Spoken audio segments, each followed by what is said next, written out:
السلام عليكم ورحمة الله وبركاته.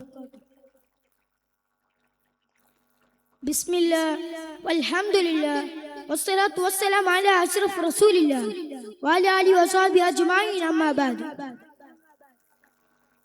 ഏറ്റവും ബഹുമാനപ്പെട്ട ഉസ്താദുമാർ, എൻ്റെ പ്രിയപ്പെട്ട രക്ഷിതാക്കൾ, എൻ്റെ സ്നേഹം നിറഞ്ഞ മുത്താലിം സുഹൃത്തുക്കൾ, നാം ഇന്ന് ഒരുമിച്ച് കൂടിയിരിക്കുന്നത് മുത്ത് റസൂൽ സല്ലല്ലാഹു അലൈഹി വസല്ലം തങ്ങളുടെ 1500 ജന്മദിനം ആഘോഷിക്കാൻ വേണ്ടിയാണല്ലോ.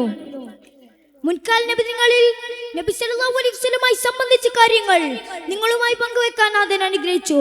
എന്നാൽ ഞാൻ ഇന്ന് പറയാൻ പോകുന്നത് ഹുബ്ബ് റസൂൽ എന്നുള്ളതാണ്.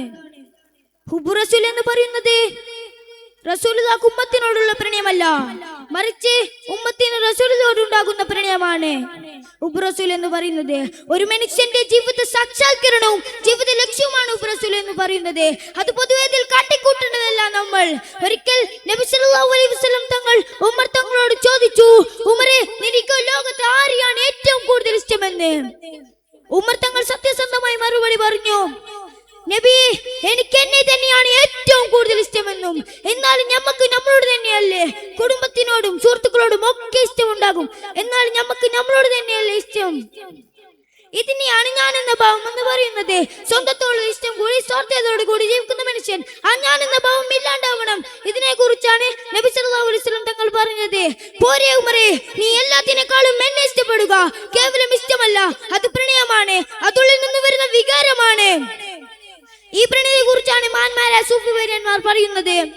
वो तुमसे पूछोगे तुम्हें क्या मिले, उन्हें बताओ प्रेमिगे प्रेंगे अलावा और क्या मिलता है. ഈ പ്രണയത്തെ കുറിച്ചാണ് റസൂൽ ഉമർ തങ്ങളോട് പറയുന്നത്. നിങ്ങൾ റസൂലിനോടുള്ള ഈ പ്രണയത്തിന്റെ പേരിലായിരിക്കും, അപ്പോൾ നിങ്ങൾ ദുനിയാവിന്റെ ലഹരിയെ വെറുക്കും. അപ്പോൾ നിങ്ങൾ റസൂലിനോട് പ്രണയമുണ്ടായിരിക്കും, അപ്പോൾ നിങ്ങൾ ദുനിയാവിന്റെ ലഹരിയെ വെറുക്കും. നാം കണ്ടതല്ലേ, നമ്മുടെ കൊച്ചു കേരളത്തിൽ അഫ്വാൻ എന്ന് പറയുന്ന ഒരു കൊച്ചനുജൻ അവന്റെ ഉമ്മയെയും അനുജനെയും ബന്ധുക്കളെയും തലക്കടിച്ചു കൊന്നത് നാം കണ്ടതല്ലേ. എല്ലാത്തിനും കാരണം ലഹരി തന്നെ.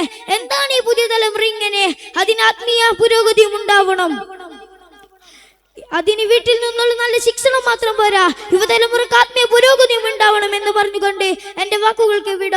വാഹുർ ദഅവാഹും അനിൽ ഹംദുലില്ലാഹി റബ്ബിൽ ആലമീൻ. അസ്സലാമു അലൈക്കും വറഹ്മത്തുള്ളാഹി വബറകാതുഹു.